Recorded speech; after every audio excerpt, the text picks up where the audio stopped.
A year had passed. It should have been enough time to grow used to the air of the new house, to the breathing of strangers living in it, but I was still the child who walked carefully, quietly pressing myself into the corner of a room.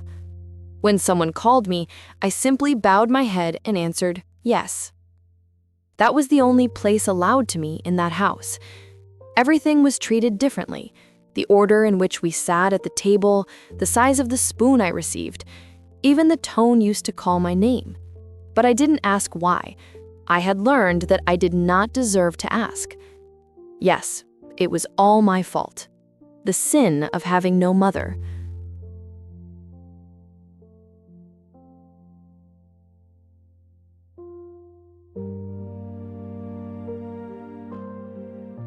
There was no time to resent anyone.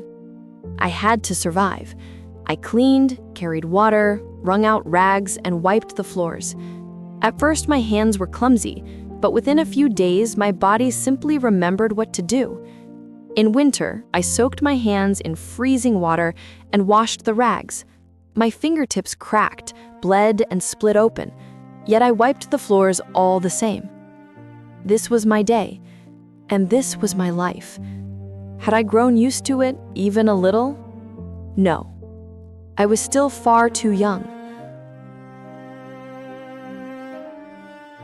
Then one day, my stepmother said, "Your uncle needs help at his newspaper depot. It's over in Bangojin near the Hyundai plant. Go there, stay there, deliver the papers and help out." That night, I left the house with a small bag. Cold wind brushed against my cheek. That wind carried yet another fate handed to me. The newspapers were heavier than I thought. When they got wet, they became even heavier. My sneakers tore within a month, and my hands split open every single day. In winter, my fingertips cracked, bled, and broke apart. My heels tore open too, blood seeping into the torn shoes. I had no socks. Just bare feet inside old sneakers filled with holes. When the front of the shoes split open, I tied them with string and kept running. Through the freezing dawn air, I clutched the bundle of newspapers tightly in my bare hands and ran. My fingertips went numb, my shoulders burned, but I could not stop. I had to live. Days passed, then months, and eventually years. My body grew used to it, but my heart grew emptier. I never received delivery pay, just meals and a place to sleep. One day, my uncle said, "Your family said it's tough these days. Your pay goes to help them. Times are hard, you know." I said nothing. I only nodded.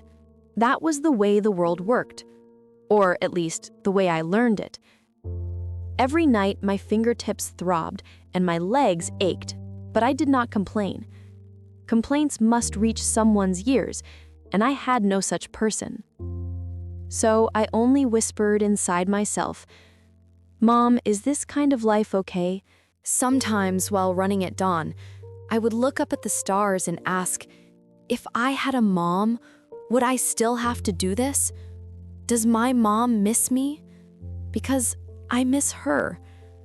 And then I asked again, isn't anyone on my side? Star, are you on my side now? You see me living like this. Is all of this really my fault? Can I call out for Mom? No, I'm just saying things. Even though I knew there would be no answer, sometimes when things became too hard, I looked up at the black sky and asked anyway. Then I steadied my breath and ran again. I had to keep running until every newspaper was delivered, until the end. That was my life. Surviving was both my apology and my punishment. The world was far too small for such a small child, and in that world, I grew endlessly smaller. But the fact that I had not fallen, that alone meant I had somehow protected myself. The sin of being motherless, that name alone carried me through life. And even now, just like that child I once was, I whisper softly, Mom, I am here. Today too. Just like back then.